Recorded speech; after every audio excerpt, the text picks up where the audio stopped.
the American culture is, life, liberty, the pursuit of happiness. That's okay. That's my root. That's not a root at all. It's like, yeah, we all want to be happy, but like, what are our guidelines for achieving that happiness? What are my guidelines in life to understand not just that I need to satisfy these senses, but do I have is there more meaning to my life and to our lives cooperatively?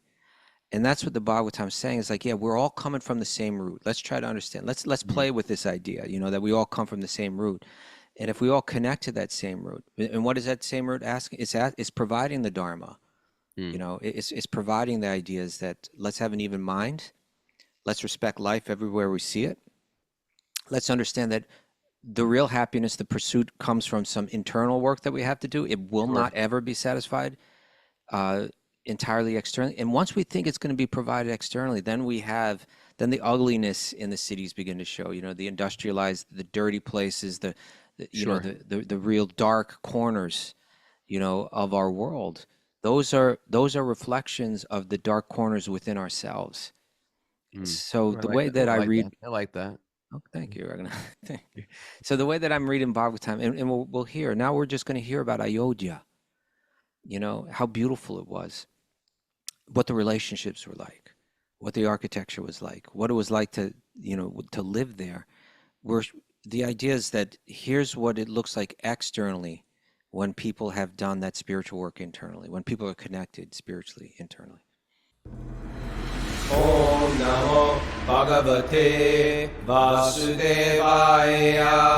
Om Namo Bhagavate Vasudevaya. Om Namo Bhagavate Vasudevaya.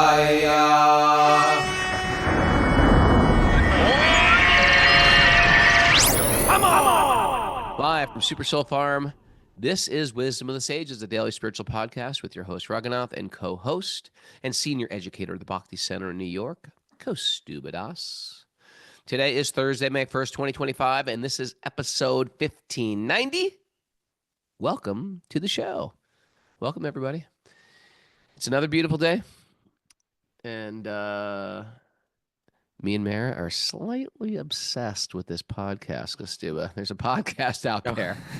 This one or another one? Well, Luke Harmon, he got me interested in this, but then I found like Mara was already interested in it, and now we're like combining. It's this podcast, of course, but it breaks into the realm of science and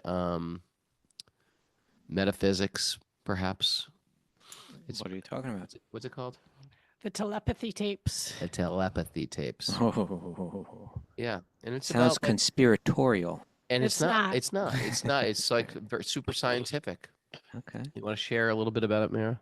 Yeah, it's about, I heard the creator and founder interviewed on Rich Roll, which is how I got interested in it. But it's about how nonverbal autistic kids are able to communicate with their parents and read their mind. That's an interesting topic. Yeah, it is. And there's like case study after case study of this.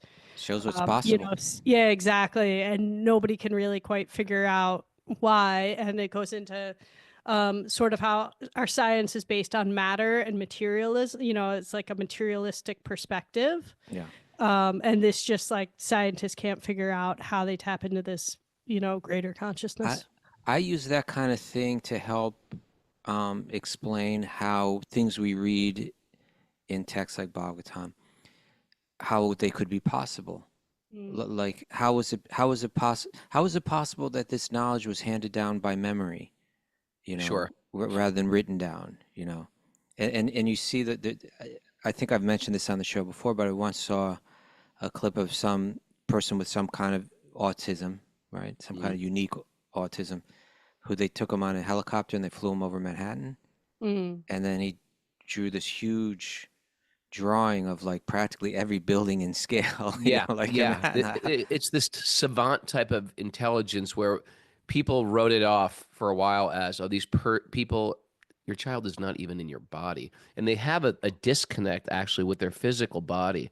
But through the patience and love of parents who like or And like teachers and also. teachers who are like very steady with them. They give them these tools that they can type, and then their typing becomes, words, sentences, Yeah. language, and the stuff they say is like fascinating. The stuff they know, and they have a very rich, vibrant inner life Right. that is, practically speaking, supernatural. People What aren't. we would call supernatural. Right. It's just like, say, Raghunath, like, say we were communicating through computer, like we were on other sides of the planet, and that's the only way that we could. And then something kind of went wrong a little bit with your computer, but I knew that you were still there, like, Yeah. and your communication seemed like, oh, this guy's out of it.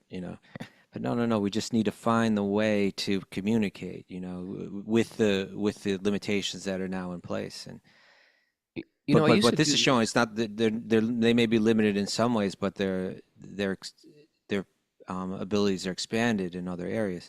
like they've activated other parts of their brain that have Yeah. been dormant for most of us who are absorbed in these senses. I used to do this men's retreat, and we'd do these things in the forest.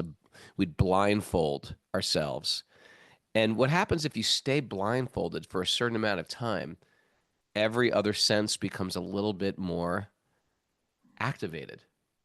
If I were in the forest with you and then you wanted to blindfold me, I'm not sure I would do that. Okay, so put on this blindfold. We're going into the forest because it's covered with ticks. Just light them on. Are you tying me to a post and lighting a fire? No, but anyway, the idea is perhaps I think it can very easily be tied into what we are talking about consciousness, because things we read about sound so fascinating, unbelievable, mythological, but there's just parts of the brain that we've dulled down. Sure. And so now modern science is playing catch up, and we're not the weirdos and the myth believers. It's like there's so much more out there They're the that weirdos. we've wrote it off. And I think more and more these quote fascinating, fantastic things are going to be re-examined. Okay, right. Yeah, so that's what we're doing lately. I thought you were going to get into conclave. I thought that's what you're. Conclave was good. We finished Conclave. Okay. What a plot twist at the end. Huh? Okay. What a plot. Don't reveal it. Don't reveal it. Okay. Don't feel too much about it. And Miss Mare, what's going on in announcement world? Come join us at Super Soul Farm for the Wisdom of Sages retreat, May 23rd through May 26th. You can sign up now. We still have a few spaces left at wisdomofthesages.com. And then also, you're doing a retreat with Lori Pag, July 18th through 20th up here. Me and Lori Pag. We're going to sing. We're going to do yoga, tons of yoga in that retreat, tons of singing, and delicious food, and just being in the farm. What's the dates of that again? July 18th through 20th. Flight, flow, chant. So if you're looking for a good, yoga retreat where you focus on yoga as well as Bhakti, that's a great retreat with me and Lori Pag, who I will say has never ever missed a podcast. Not even just like miss podcast, like live. She never misses it live. Always here. And she's generally the first person on Zoom, and I can't figure out how she figured that out, how to do that, but she's here again today. So yeah, excited. Go to raghunath.yoga/SSF, like Super Soul Farm, if you want to know what else is going on this season. Nuggets. All right. Here's our nuggets, sir. Who's it from? This is from Simone Weil. Simone Weil. Simone Weil. Do you know anything about her? I don't. What do you got for her? She's a French philosopher. Okay. She died at the age 34, then that was in 1943. She died at 34. Yeah. She was a Christian mystic and a political thinker of the early 20th century. She was known for her radical empathy, fierce intellect, and deep contemplative insight. Simone Weil. Yeah. Well, check out this quote. To be rooted is perhaps the most important and least recognized need of the human soul. To be rooted is perhaps the most important and least recognized need of the human soul. To be rooted. to be rooted. What do you think she means?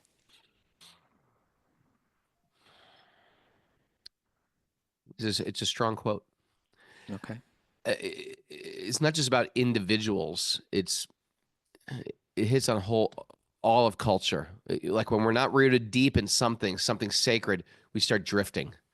We grab onto whatever's around, politics, identity, some type of dopamine high, whatever, just trying to feel grounded. And none of those pay off. None of those work for, what we actually need, because we're spiritual beings trying to find roots in, what's the word? I guess the simplest word is just temporary things that just come and go. And that, that's the Bhagavatam where we're going today. It's a quieter part of the Bhagavatam, but it's like a loud, glowing part of the Bhagavatam.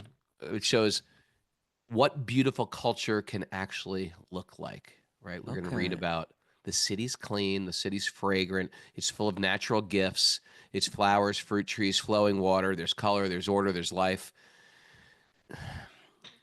And there's love. There's love connected within the culture. People love their leaders. Leaders genuinely love the people. Everything feels aligned, and it's flowing from a connection with divinity at the center. It's not something merely mythical. It's something you can experience by adding Ram, spirit, divinity to our own life. Right. It's well, you're just reading the story about everything's perfect. Try it. Step right in and try it. Add spirit to your life and see if they start to recalibrate, make sense, relieve anxiety, add some joy, add some flow to your life, add some beauty to your life. I've experienced that. But what if people say I do that, but my beauty is like, I like the beauty of, I don't know, going to the opera or something like that. I think there is beauty in that too. I think there is beauty in that as well. There's beauty in music. Okay, so then what if I find beauty in, I don't know, vision of disorder? Vision of disorder. Well, you can't eliminate pleasure even from the mode of ignorance. You know what I mean? There is pleasure there. But to the degree that you refine pleasure to sattvic pleasure, life becomes more peaceful, more happy. And then the Bhagavatam takes it to the next level. And that's Shuddha Sattva, a pure type of sattvic pleasure where divinity is added to goodness. Yeah, it's an analogy that we use a lot. The idea that we're like leaves on a tree, essentially, right? And there's a root. And so that root, it nourishes us individually, but it's actually nourishing everyone together. And everybody shares that root. And so I like what you're drawing our attention to, because like we're going to read Bhagavatam now.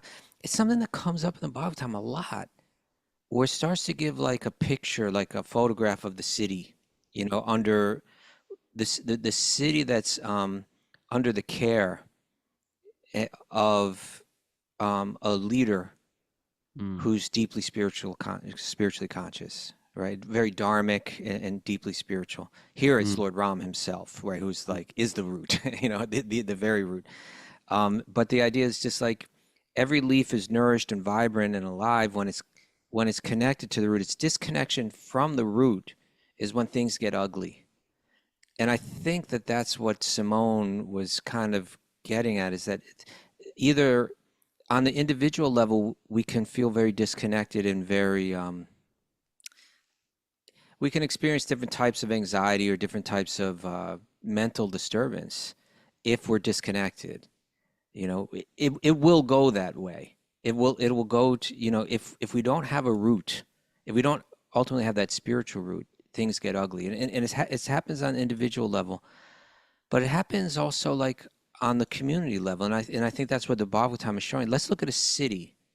Let's see what it looks like. And a lot of it kind of just is aesthetic concerns, like it's describing in detail what the city looked like, what the architecture looked like, And I think if you look at our cities, you see, uprooted cities, in other words, I think sometimes when we hear these descriptions in Bhagavatam, it's describing all the opulence, Yeah. it sounds like, well, why isn't this materialistic that okay, you had gold in this and you had ornate that and so on. But it's kind of, from what I understand, it's showing that people had very connected and pure kind of an internal life, an internal spiritual life, and it becomes an expression externally, you know? Mm. What Yeah. if people are very beautiful within, then the cities become very beautiful externally. And flip side is if our cities are ugly, if our cities are dirty, and we don't have to look around far. We've created a world of artificial needs where we're just, it's become industrialized, and almost any city you go to has got these, if not entire, some cities are almost like entirely like that. Yeah, you but they know, were originally weren't. They were built sort of with on some top of, type of yeah. framework, some God consciousness behind it. Well, in Europe, you see that a lot, right? In You see it in America, America too. Don't you see well, these old cities? the old ones, yeah, but there's not too many old cities in America, Well, relatively. reasonably old. You don't think Portland was a beautiful city at one time? Or I Seattle don't know. was a beautiful city at time? Or Washington, D.C.? Or all the, I think they were originally, but I think also there were parameters and there was spirit infused in American culture from the get-go. Yeah, yeah, the American culture is, life, liberty, the pursuit of happiness. That's okay, that's my root. That's not a root at all. It's like, yeah, we all want to be happy, but like, what are our guidelines for achieving that happiness? What are my guidelines in life to understand not just that I need to satisfy these senses, but do I have is there more meaning to my life and to our lives cooperatively? And that's what the Bhagavatam is saying, is like, yeah, we're all coming from the same root. Let's try to understand. Let's play with this idea, that we all come from the same root. And if we all connect to that same root, and what is that same root asking? It's providing the Dharma. It's providing the ideas that let's have an even mind. Let's respect life everywhere we see it.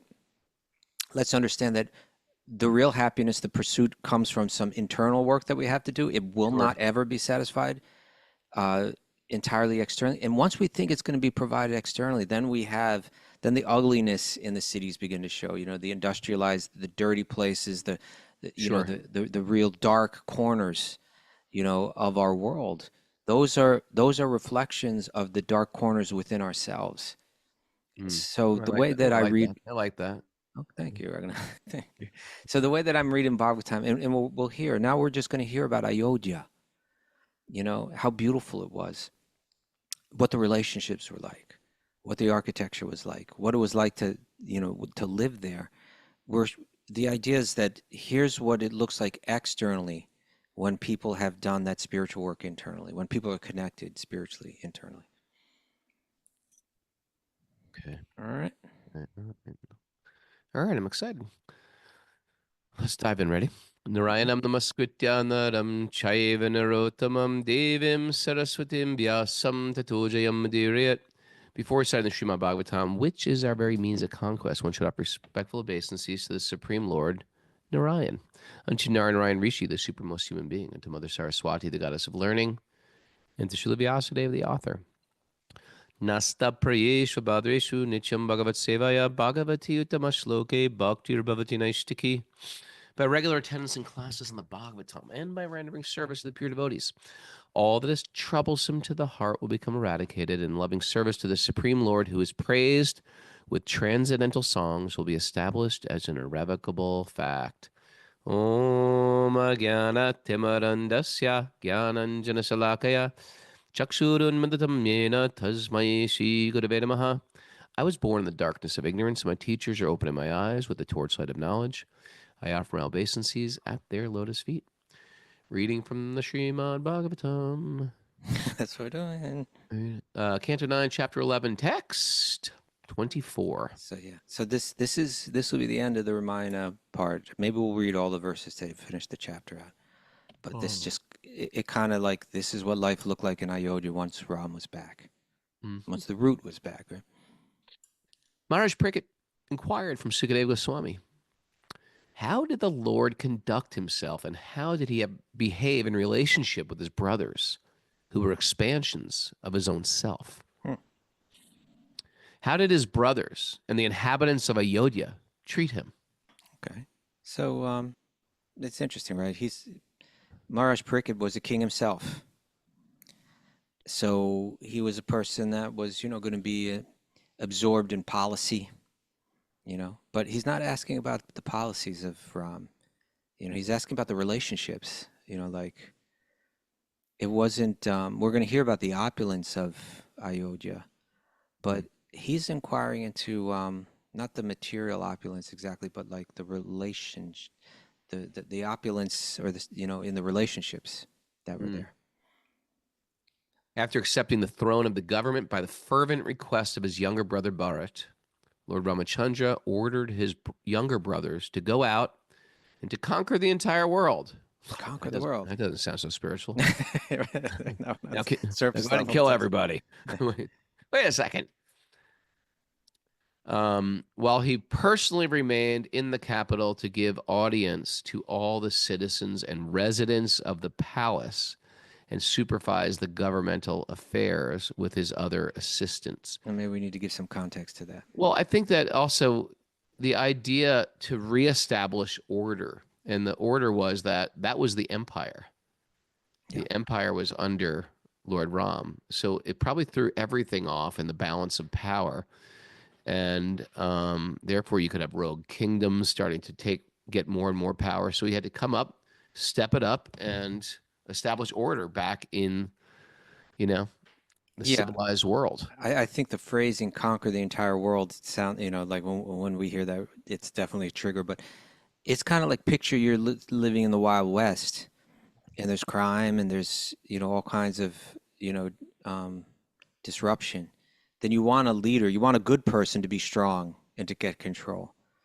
And so that's the idea here, right? That the Ram, he empowers each of his brothers to go in different directions. And let's give it another phrase than conquer the world, to establish, to establish peace, to establish order, like that. That's what he's doing. Yeah, he's there to install dharma within the world. Yeah. During the reign of Lord Ramachandra, the streets of the capital, Ayodhya, were sprinkled with perfumed water and drops of perfumed liquor. What? A little liquor. Maybe that means, like sometimes they have a carrier. The carrier of scents are put in alcohol. You think that's what it means? Like it's in an alcohol base? Yeah. Maybe. I don't know. Thrown about by elephants from their trunks. So you'd mix that in with a big pot of water. The elephant would snort it in and squirt it out. Okay. When the citizens saw the Lord personally supervising the affairs of the cities in such opulence, they appreciated this opulence very much. And what is that? That the leader himself is getting his own hands dirty. Yeah, right. And there's something beautiful about that, isn't it? Absolutely.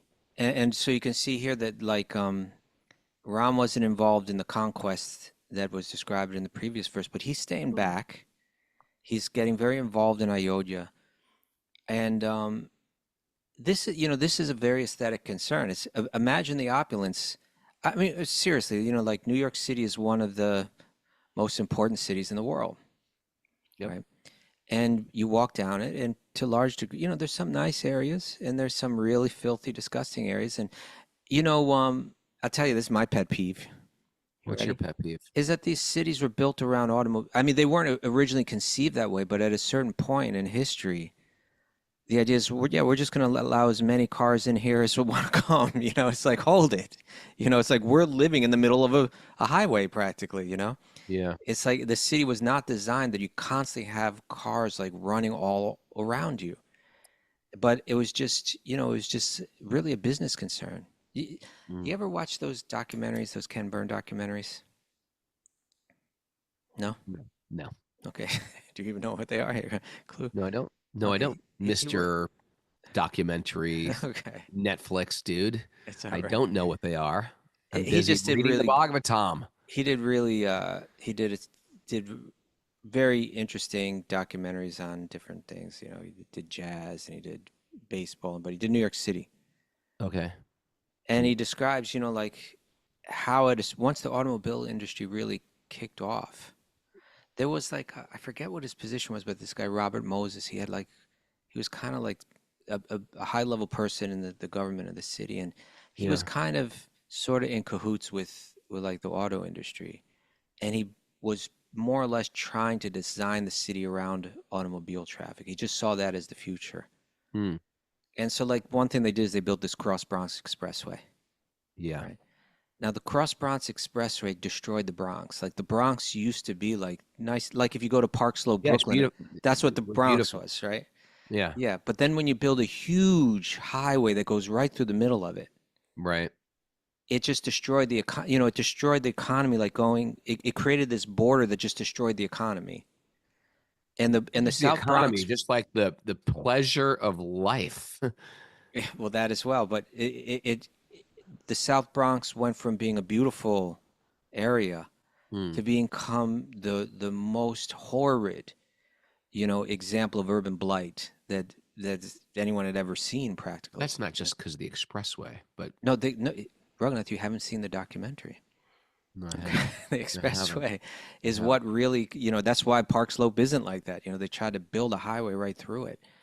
They built a highway right through it, and it really killed everything. And it's just an example of how when there's no root, right? There's no spiritual Yeah. root. It was just like, hey, we can build the economy on cars.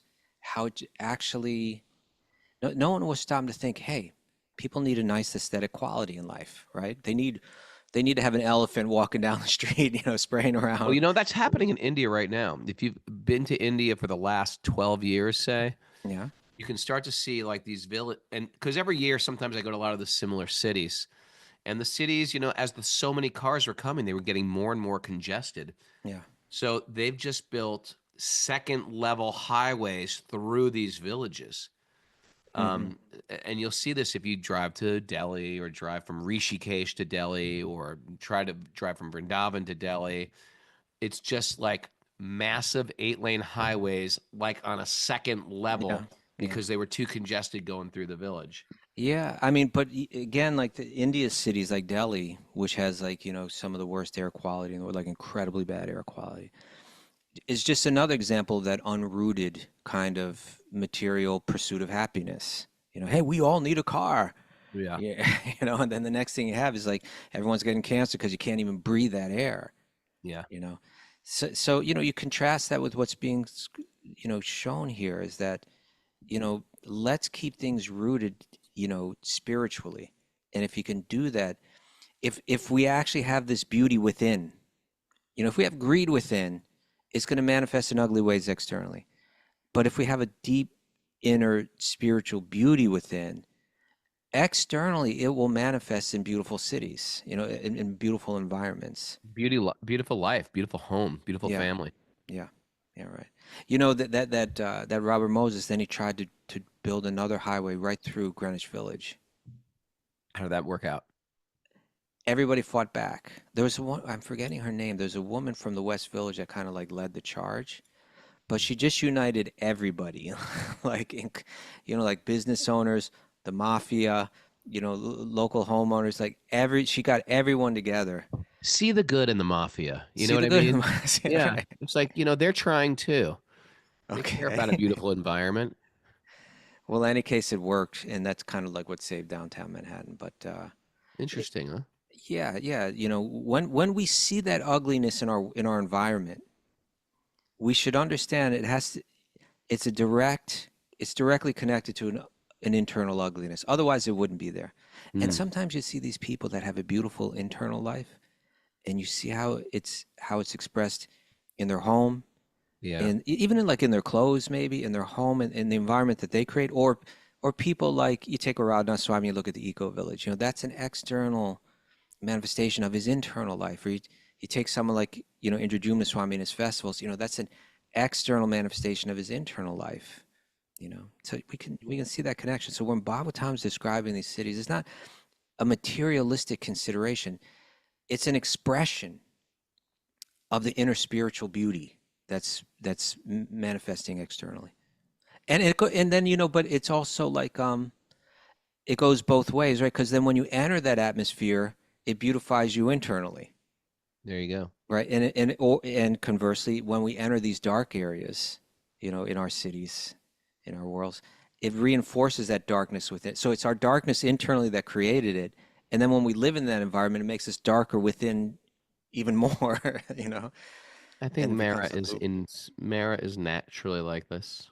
What is she like? Internally light, clean, orderly. You are too.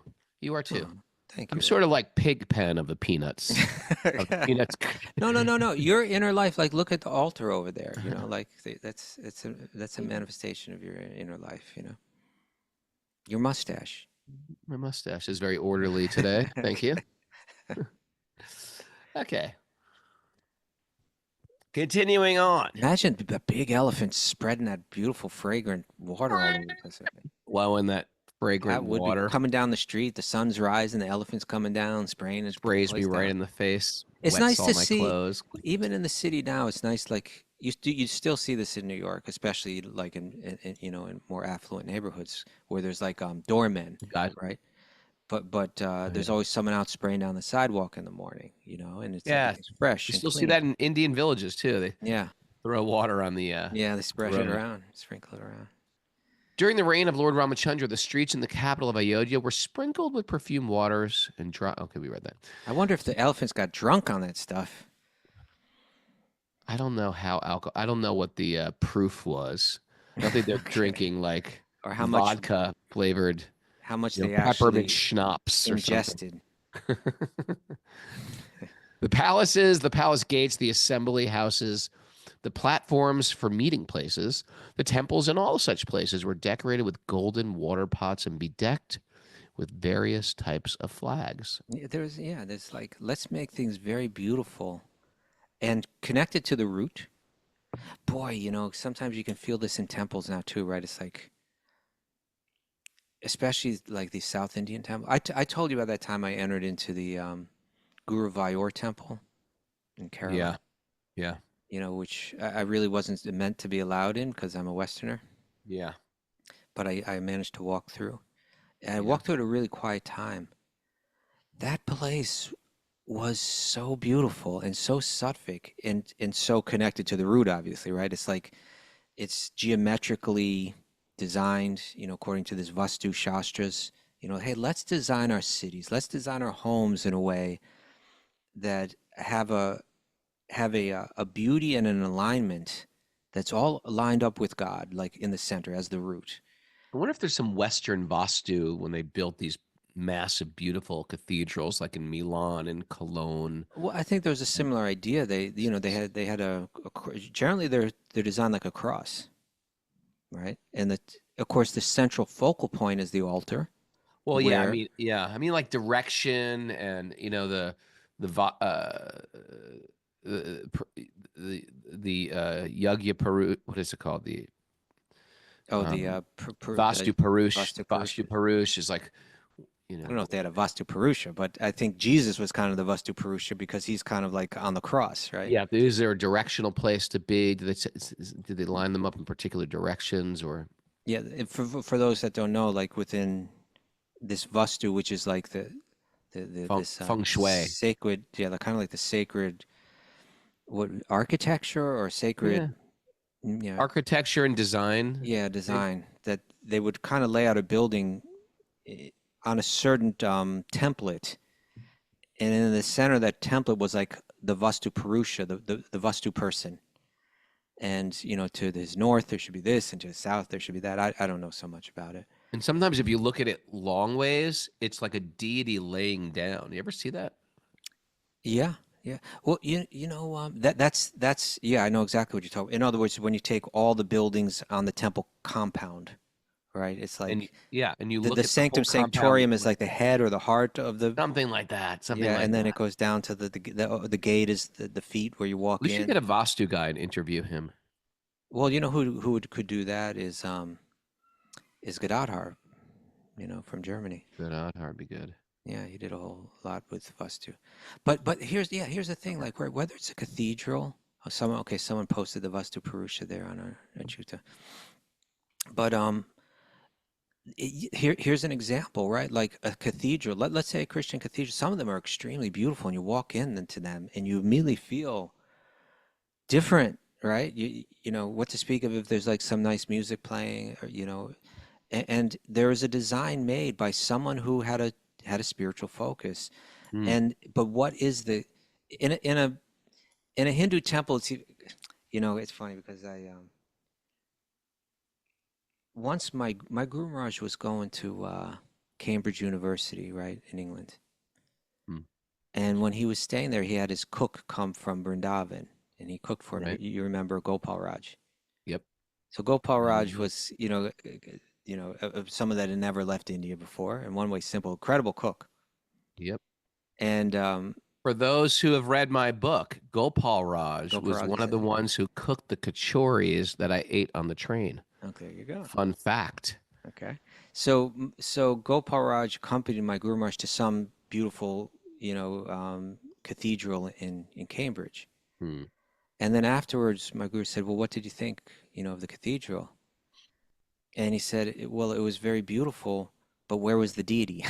In other words, like if you're used to Indian temples, like the whole thing is built around the deity, right? Right. It's like God's always in the center.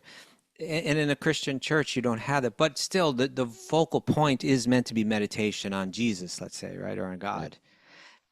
But that's the idea, right? You put in the effort, you take the wealth of the community, and rather than burn it on senseless things that aren't connected to the root, you connect everything to that root. So, like in the center of the city, you have this beautiful cathedral, right? And then you have like the walking street that kind of just leads right up to it, right? Like that. Here's an idea, like let's build a city that's centered around.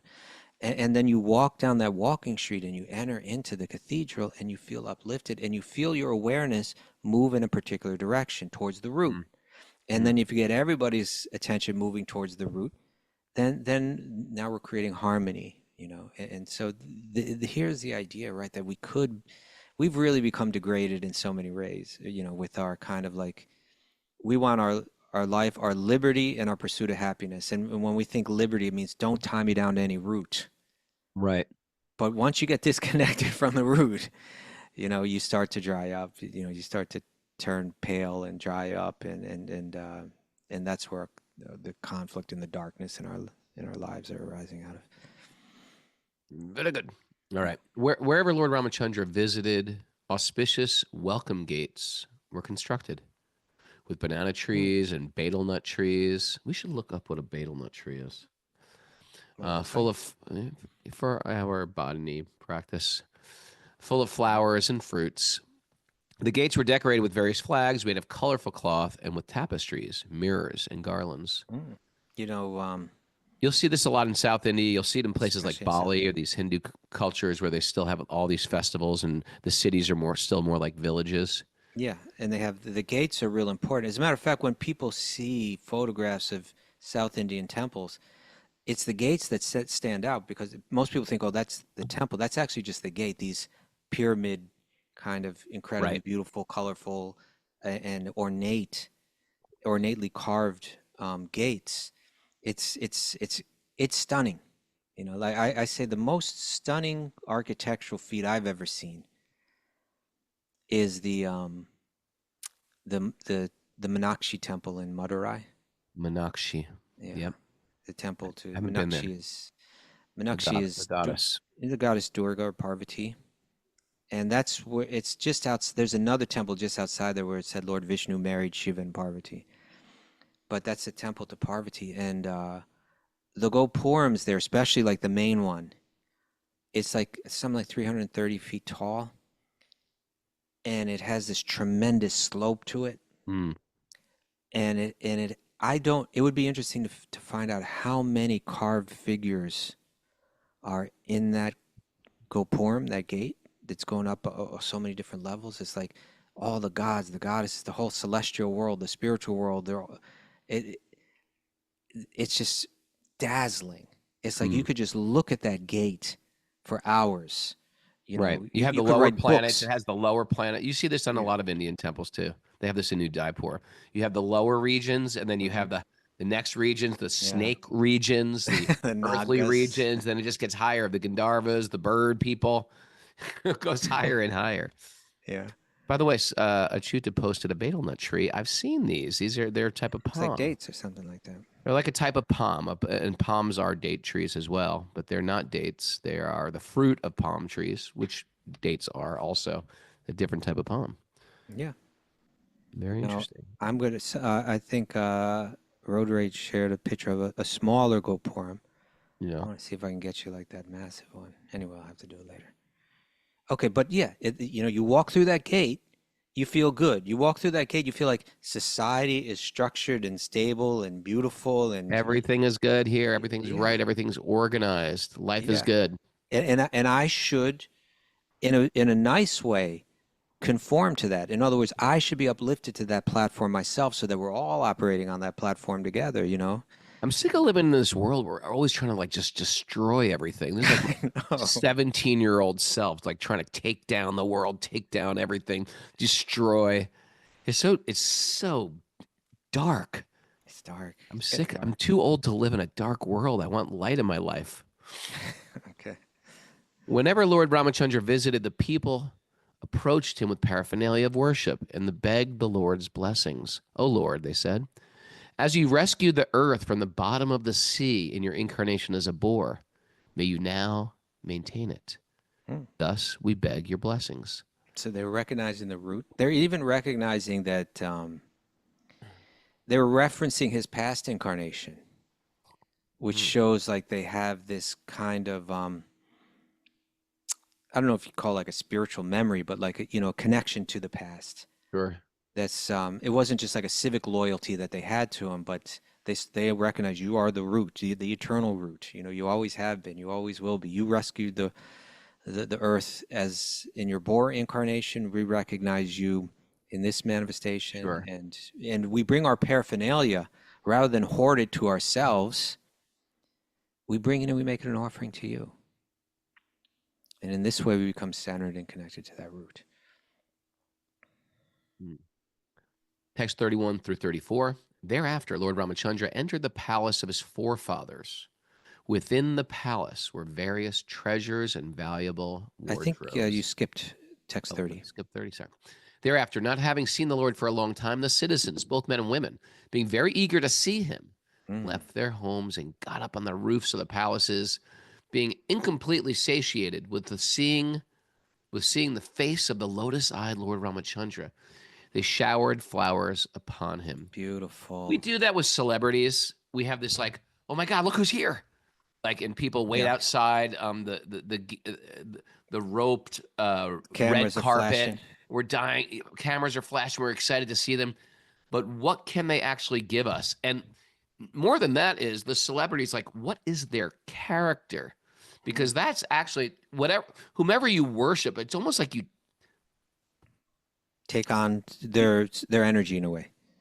in one sense, I was thinking maybe you don't, but then it's a false god because we worship them and then we find out that they're less than perfect, if not scandalous, and it like crushes us, you know. Or if they're our root and they embody toxic elements, then by being connected to that root, we take on toxic elements. We begin to admire what's toxic in them. Sure. And we begin to replicate that in ourselves. You know, in Bhakti, we worship the character more than the skill. Like people have a skill.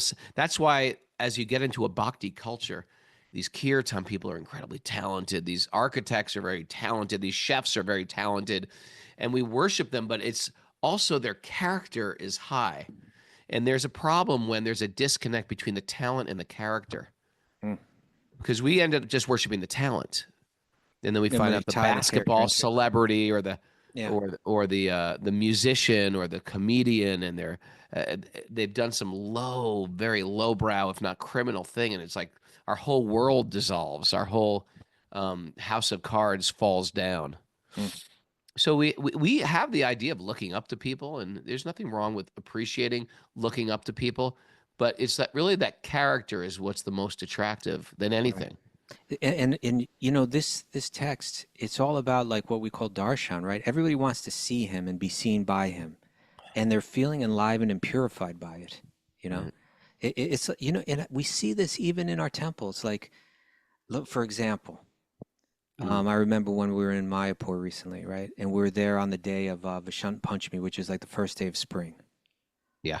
And they knew, everybody in that community in Mayapur knows that on that day, one, all the deities in the temples are going to be dressed in yellow, but that everybody's going to come together, the whole team is going to come together selflessly to dress and decorate the Lord, you know, Radha Madhava, Radha and Krishna and all the gopis in the most beautiful way, right? They're going to just take all their inner creativity and they're going to take their wealth and they're going to create this incredibly beautiful vision, and everybody wants to see the Lord, and everybody's excited, and you got this temple packed with thousands of people, all centered on that central route, and then they open up the curtains, and you look at them, and everybody feels like a wave of excitement and joy and beauty. You just feel washed up and caught up in it. Everybody's feeling it together, and there's harmony in that, a beautiful, uplifting harmony.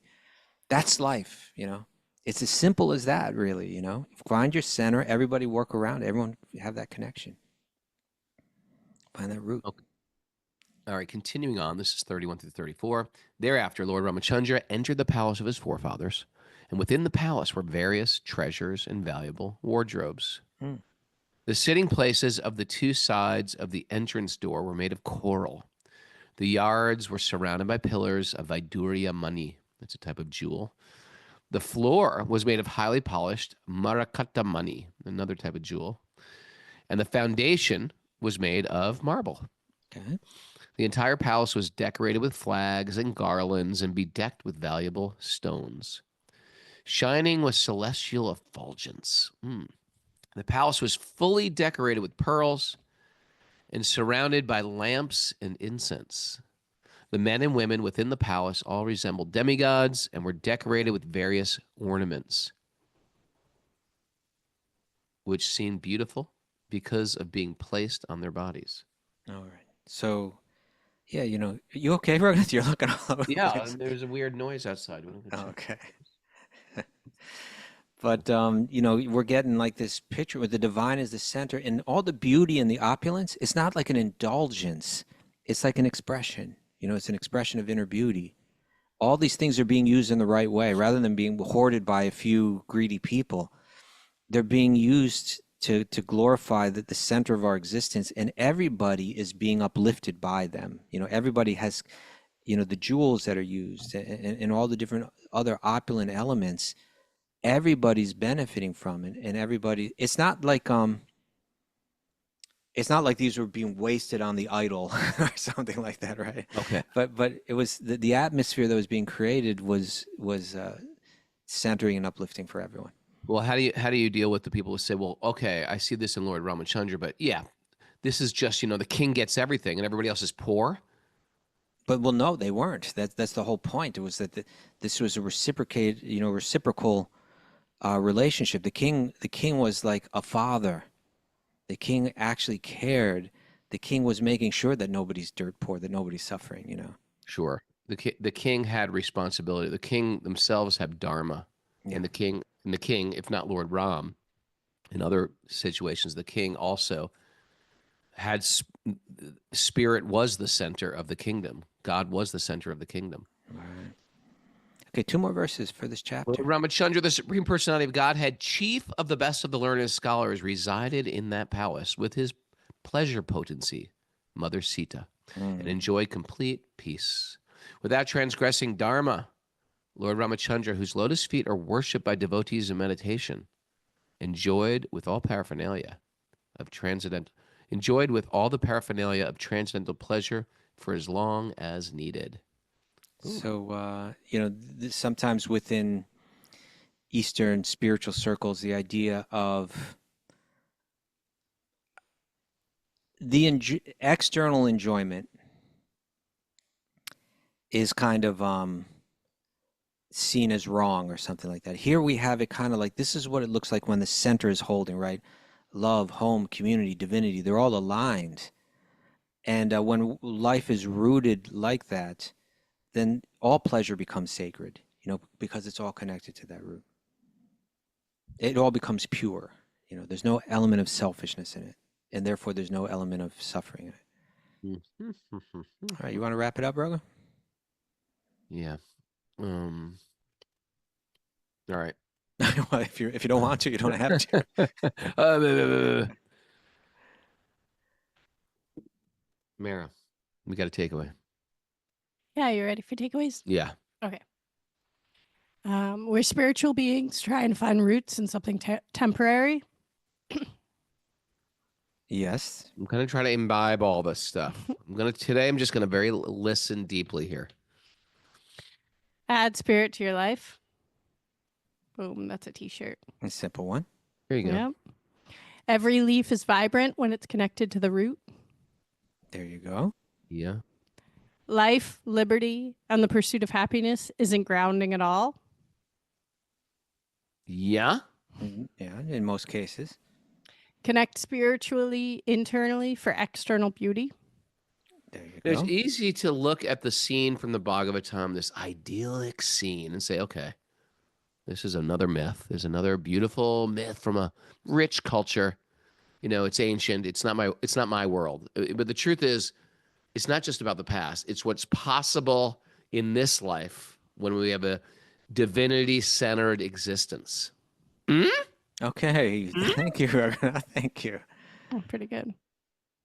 Thank you. Continue on. Keep God as the focal point. Keep him right there in the center. We're too old to live in a dark, destructive world. Oh, that was just okay. We are. We are. We take on the qualities of those we worship. Yeah. Yeah, I think so. Use opulence to glorify the center and uplift everyone. Okay. Yep. All pleasure can be sacred and pure when it's connected to the center. Indeed. Yeah. And build cities around elephants, not automobiles. That's right. We need more elephants, less cars. Yeah, everybody should have their own elephants. You know what I mean? Thanks, everybody, for joining us. Woo! I mean, the liquor stores would be doing great. My elephant won't drink liquor. It doesn't drink it. It just sprays it. I don't want liquor sprayed in my village, sir. Well, then you don't want to live in Ayodhya, Bubba. Well, no. I think you misread that. He's not spraying vodka around the village of Ayodhya, the city of Ayodhya, Mr. Kaustubha. Anyway, thanks for everybody for joining us. Wisdom of the Sages Retreat is happening. Memorial Day weekend. Sign up if you're interested. Go to wisdomofthesages.com. Also, Raghunath.yoga has a list of all the retreats we're having this year. Join us for anything. Come on down and hang. And we got a special one coming up with Anna Blackwell, an Ashtanga retreat, and a breath work, Wim Hof trained breath work with Emma. And she's wonderful too. She's super wonderful too. And of course, me and Miss Laura Pag. We're doing our thing. Woo! July. Cindy and Bobby are doing one together also. And Cindy and Bobby they're two of our faves also. Cindy who's Cindy and Bobby Marchand. It's gonna be a good year.